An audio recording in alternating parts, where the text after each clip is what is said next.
A little exuberant today, aren't you? We will call this meeting of the House Standing Committee on Local Government to order. Do we have any of our committee members on Zoom? Okay. Madam Secretary, please call the roll. Representative Bentley. Representative Bray. Representative Brown. Representative Carney. Representative Dixon. Present in the room. Representative Donahue. Yes, ma'am, present. Representative Fleming. Representative Frazier. Representative Huff. In the room. Representative Imes. Here in the room. Representative Johnson. Here in the room. Representative Koenig. Representative Lockett. Here. Representative Marzian. Here in my annex office. Yeah, just Representative Meeks. yeah, thanks. Representative Yeah, Miller. never mind. Bye. Representative Reed. Representative Roberts. Representative Thomas. Here in the room. Representative Meredith. Here, live and in person. We will get started with the agenda, try to move through it fairly quickly. Representative Cook, if you could come forward to present Senate Bill 165. Introduce yourself and any guests that you may have to testify with you, and then you may proceed with your testimony. Good morning. I'm Representative Matt Cook. I represent the 72nd District. Mr. Chairman, thank you for having me here today, and I believe you have a committee sub in front of you. Do I hear a motion Motion on on the the committee? sub. Motion, Representative Thomas, second, Representative Bray. All in favor of the substitute say aye. Aye. Any opposed? Please proceed. Okay, part one of the committee sub modernizes the way the Riverport Authority advertises their rates. We're simply modernizing that process. We've all seen several of these bills going right now. It's required to be in newspaper in the print. We're simply modernizing the way they can do that. Step two is deals with court-ordered sales. So auctioneers right now, let's say there's a foreclosure. The master commissioner, there's going to be agreement. So the auctioneer comes in and he's going to get 6% to run that auction. Well, the master commissioner takes care of the auction, the advertising, etc. Now, let's say it's a court-ordered divorce sale. It's a little bit different because the auctioneer is going to have to run it. The master commissioner is not going to be doing the advertising, etc., so there's more cost. This simply says that the private parties, the auctioneer and the people on the other side of that court ordered, can enter into a private contract. Motion on the bill. Have a motion, Representative Johnson, on the bill as amended by the substitute, a second by Representative Thomas. Any questions from members of the committee? Representative Thomas? More so a comment. I see you all the time. I was kind of upset not seeing my senator in front of me, but we'll live with it. I'm sorry. Thank you. Committee, stand at ease for just a moment.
There is a problem with the sub that's in your packets. The one that was sent out electronically is correct. Did everyone receive those over the weekend? Does anyone need a copy of the sub, the correct sub that was sent out over the weekend for us to proceed? Anybody have?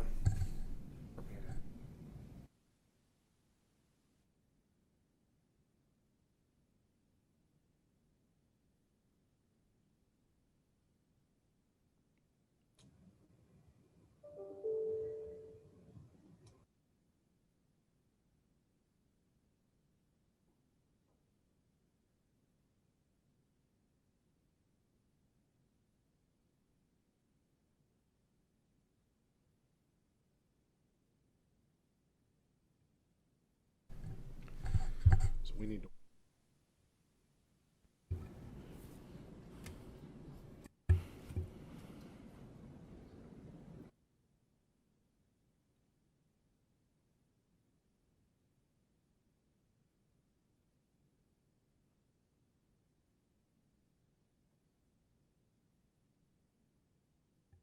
Representative Koenig, I will yield to you for a motion. Thank you, Mr. Chairman. So we can work all this out, and having been on the prevailing side, I'd like to make a motion to reconsider the vote by which we passed the. Have a motion and a second to reconsider the vote by which we passed the committee substitute. All those in favor of reconsidering the vote, say aye. Aye. Any opposed? Representative Cook, if you will take a seat for just a moment. Yep. We're going to come to 274, Representative Huff, and we will come back to you as soon as we get the proper paperwork in front of us.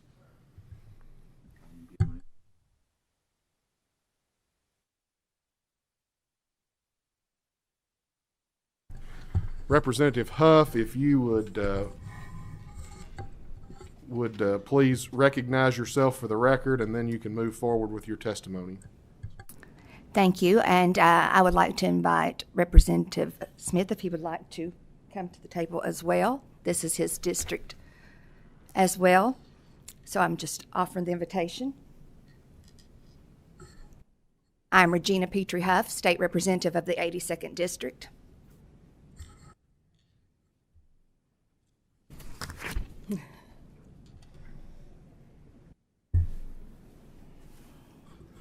Representative Smith from the 86th District. You all please proceed. Thank you. Thank you, Chairman Meredith and the members of the committee. I appreciate the opportunity to present Senate Bill 274 on behalf of President Stivers this morning. I hope to fully clarify the content and the purpose of the bill. Senate Bill 274 allows the City of Corbin to annex an area of Exit 29 to the extent of their utilities and no more, and to accept those that wish to be annexed on a voluntary basis. Let me quickly provide some insight as to how this situation evolved. In the late 1960s, the American Greeting Corporation wanted to locate a plant in southern Laurel County, also known as North Corbin. The City of Corbin bonded $40 million to extend new infrastructure throughout the area to secure the new facility and spur economic growth. Exit 29 on I-75 is a direct result of Corbin's investment. All businesses located on the Exit 29 corridor in North Corbin are considered Corbin businesses with Corbin addresses, but are unable to officially become part of the city due to an antiquated 1930s case law which states that a city cannot annex into a county that it was not originally chartered. Because of Corbin's unique geographic situation, this exit has not had the opportunity to be annexed, omitting the opportunity for large chain restaurants that require the opportunity to sell alcohol, to ensure city police and fire protection, or to create a plan of development. As a result, the exit truly has been stagnant for decades. This desire for annexation into Corbin has been requested by businesses within the area. This is a huge economic opportunity for our entire region. Sitting idly by has already been costly, denying the City of Corbin an immeasurable amount of economic growth and prosperity from their investment. Exit 29 is listed as a Corbin exit, not a London exit. There are 2 London exits about 10 to 12 miles up Interstate I-75. The Corbin Fire Department is 3.3 miles from Exit 29, fully staffed 24 hours a day, 365 days a year. London's fire department is 12 miles up the exit and doesn't offer full-time services. Corbin is the community for these businesses and residents. This area is 3 miles from City Hall, again, not 10 to 12 miles up the interstate. This is a voluntary annexation. Absolutely no one is going to be forced into the city. Laurel County will continue to receive the tax that they are receiving as this legislation sets a floor, dollar for dollar. There isn't any concern regarding this legislation with current litigation. The Laurel County attorney himself, when asked, said that there isn't a conflict, nor would there be an adverse effect on the litigation by passing this legislation. There have been many attempts to collaborate regionally. However, they were unsuccessful. In March 2020, the City of London started proceedings to annex 9 miles down I-75 south to take the Exit 29 along with the entire Cumberland Gap Parkway up to the Corbin city limits and a large parcel of property that is already ready for development. Both the parcel of land and the Cumberland Gap Parkway have Corbin water and sewer lines and easements. The City of Corbin, along with the City Utilities Commission and a local property owner, have sued to stop the City of London's annexation attempt. Corbin fully expects to win this legal proceeding, as corridor annexation is illegal, and it is also illegal to annex over another city's existing infrastructure without their permission. As President Stivers has already mentioned, that is in statute. It is frustrating that this is the only way to move forward. Senator Stivers did not file this legislation without many attempts for a compromise. And when I first began serving South Laurel County and Corbin more than 10 years ago, we had numerous attempts to try to expand our area, working regionally to entice large markets for economic growth, but it was something that all was not interested in, and without question has cost our region. One example of the loss of a developer willing to invest $40 million, employ 200 people at the exit on just one track. However, the deal was lost because Corbin couldn't annex into the area, again because of an antiquated law.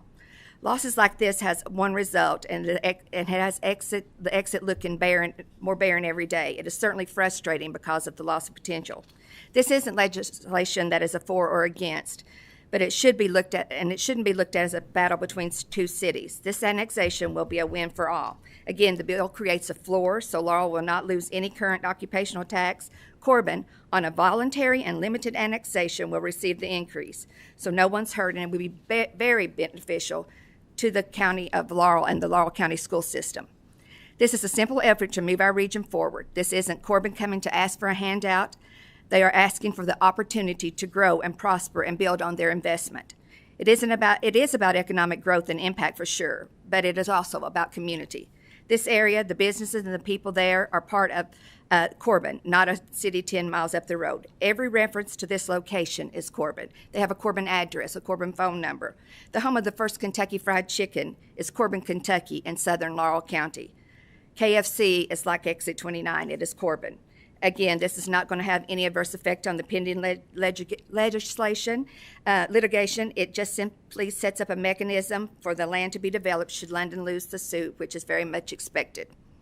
I also want to share that this legislation is supported by the Kentucky Association of Counties, Kentucky Association of Firefighters, as well as the Magistrates and Commissioners Association.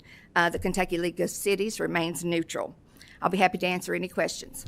Motion on the bill. Got a motion, Representative Bray. Second, Representative Koenig. Representative Smith, do you have anything to add? Good bill. Good enough. That's why I brought him to the table. Representative Thomas, I think, has a question. Yes, appreciate you bringing this, but I'm not familiar with that area so much. So can you help me? I know there's been talk, as we discussed Senate Bill 120 the other day, with the historical horse racing and the tracks, and it's good that Representative Cook's behind y'all too, because he might help answer that. I know there's talk of one extra racetrack going over in that area. Can you tell me where that's going to fall? Will that fall in Laurel, or will that fall in Corbin, or will it fall in Corbin once this is annexed? You can answer it. I will allow Mr. Smith. All right, thanks. The best way to describe it is there's a bypass that was developed years back that actually allowed, because of the traffic pickup on the Cumberland Gap Parkway has doubled in the last 10 years. They came up with a bypass that circles around Corbin, but it connects both of the exits of Corbin. The track is going to locate in the center of the bypass, so both exits will be able to feed, and that was one of the reasons that they located there, was for the traffic purposes. It was going to be easy access. This exit will be taken from the northern section coming in of 75, coming from Somerset, Lexington, people that want to come to the track. I'd like to add that, as Representative Huff said, I was raised in that area. It's been stagnated because of local politics. It has nothing to do with the ability to grow. Every exit grows on 75 one way or another. This one's been stagnated because of local participation, getting together, and cooperation. A lot of investment has been made there over the past years. Our local bank built a branch there that ended up having to close because it was becoming more stagnated. So in saying about the track, getting back to your point, this will affect it. The track will help the growth because of the bringing the people in and the traffic. Traffic is what develops business. The more traffic, the more business wants to come in. So, Representative Thomas, I hope I've described the geographics to you to say that it actually will help the infrastructure of the track and Keeneland locating there. So, if that makes any sense. Okay, so the bypass is mostly in Corbin, and then so by being inside would be It's with- more yeah. so in Corbin. in Yes, essence. the Okay. bypass actually takes in Knox and Whitley, but it is in the limits of Corbin, the city limits of Corbin. So it will be affected by being in that zone, the Okay. Corbin zone. And again, it's all in the traffic, the way that it flows, that it'll benefit the exit 29 All by right. the track being there. Thank The you. track's actually really cute. Representative Johnson, Yes, Mr. Chairman, I think I have two questions with your indulgence. please go ahead. So I'm sort of familiar with this. I'm familiar enough to know I'm not familiar enough to vote. So I'm going to vote yes to get it to the floor. But I do have two questions. The first one is one of the cities that's trying to annex this area actually trying to annex into a third county? Is that correct? Yes, that is correct, but it doesn't have really anything to do with the third county as it does that they can't annex into a city that they were not, a county they were not chartered in the beginning. So the third county has been a misrepresentation of the situation. Okay. It is actually the charter, what you were chartered in to begin with. Okay, and I'm simply trying to understand Right, this because it's fairly complicated. Uh-huh. So, assuming that this track comes there, or this facility comes there, this is going to be a big win for whichever city gets the annex. Is that accurate or no? That's irrelevant. The track is going to be more associated with the Knox side and Whitley, and this is Laurel. Okay, thanks. Pretty complicated matter. I'm going to vote yes.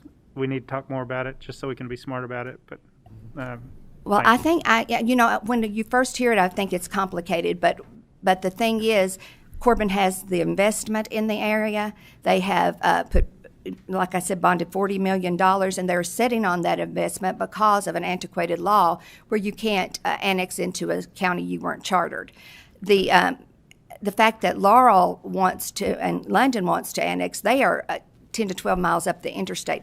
All of these businesses, all of the area within here are Corbin addresses, Corbin phone numbers. They have an association. It's the Corbin community. It's 3 miles from the city hall.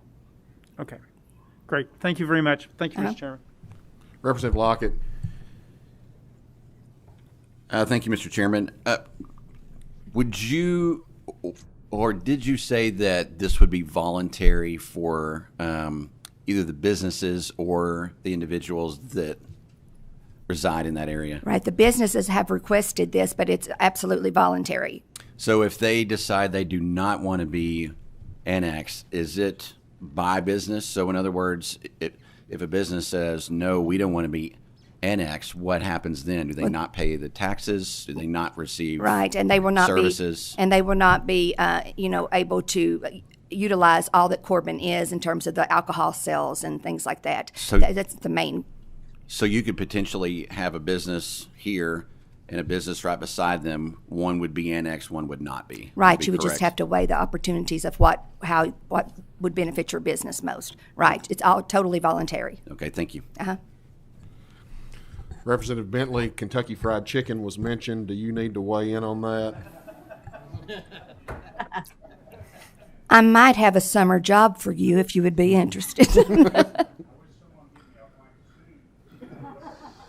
We have a few in Corbin, white suits. Any other questions from members of the committee? I have one. Representative Marzian? Thank you. So, am I understanding that there's going to be a racetrack put kind of in an off-ramp area? Will they have HRs? And who's going to put the racetrack in? Do you want to answer? To clarify, just because I think this question has come up on multiple occasions now, and just to help clarify, The racetrack really is irrelevant. not going to be in the area where we're talking about Right, it's now. really irrelevant It's on to the the- Knox-Whitley side, not the Whitley-Laurel side, and we're talking about the Whitley-Laurel side. Right, it's really From a irrelevant geographic to standpoint. what we are doing here. Okay, gotcha. Thanks. Any other questions? Seeing none, Madam Secretary, call the roll. Representative Bentley? Representative Bray? Yes. Representative Dixon? Yes. Representative Donahue? May I explain my vote? Go ahead, Representative. I'll do it quickly. It's interesting in the present. Thank you for the presentation. In the presentation, it was mentioned that there's currently some litigation going on right now. They felt very confident that they would win the litigation, and then why is there a need for this this type of bill? So with the litigation going on and everything, I'm going to vote no on this. Thank you. Representative Fleming? Yes. Representative Frazier? Representative Huff? Yes? Representative Imes? Yes. Representative Johnson? Explain my vote, please. Go ahead, Representative Johnson. I am hesitant about us at the state level getting involved in what is a kind of a local, for lack of a better term, this is a poor term, but a local squabble. But at the same time, I think we need to address this again. So my vote is yes. Thank you, sir. Representative Koenig? Yes. Representative Lockett? Yes. Representative Marzin? I'm going to pass right now. Thank you. Representative Roberts? Pass. Representative Thomas? Aye, but can I explain my vote? Go ahead, Representative. I was a yes, but I do want to reserve the right to look at it a little further once it hits the floor. Representative Meredith? Aye. House Bill 274 does pass with favorable expression. Same should on the House floor. Thank you all very much. Thank you. Mr. Chairman, clarification real quick.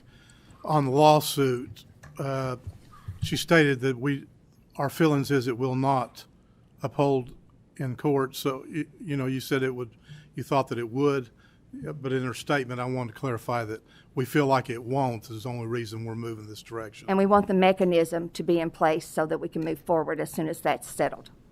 Thank you. Thank you for that. Okay. I just wanted to clear Appreciate that. Representative Cook, come back up for Senate Bill 165. Again, I think everyone does have the proper committee substitute. 7194 is the document ID at the bottom left-hand corner of the front page. I have a motion on the proper committee substitute by Representative Koenig, a second Representative Dixon, on having the sub before us. All those in favor of the sub say aye. Any opposed? The sub is before us. Any other comments you'd like to make, Representative Cook? I can explain again or move on or keep whatever you guys want. Have a motion on the bill by Representative Bray, a second by Representative Koenig. Are there any questions from members of the committee? Seeing none, Madam Secretary, call the roll. Representative Bentley? Yes. Representative Bray? Yes. Representative Dixon? Yes. Representative Donahue? Yes, ma'am. Representative Fleming? Representative Frazier? Representative Huff? Yes. Representative Imes? Yes. Representative Johnson? Yes. Representative Koenig? Representative Lockett? Yes. Representative Marzin? Representative Roberts? Yes. Representative Thomas? Aye. Representative Meredith? Aye. And Senate Bill 165 is amended by Committee Substitute 1. The proper committee substitute is adopted with favorable expression. Same should on the House floor. We do have a title amendment. Can somebody make a motion on the title for me? Motion, Representative Bray, second. Representative Dixon. All in favor of the title amendment say aye. Any opposed? Motion passes. Seeing no other business before the committee, we will be adjourned shortly. I do want to thank our staff for all their hard work during this session. This should be our last meeting. Each of you all, thank you for all the work you've done during the session, and to all our members, thank you for being here and being a part of this committee as well.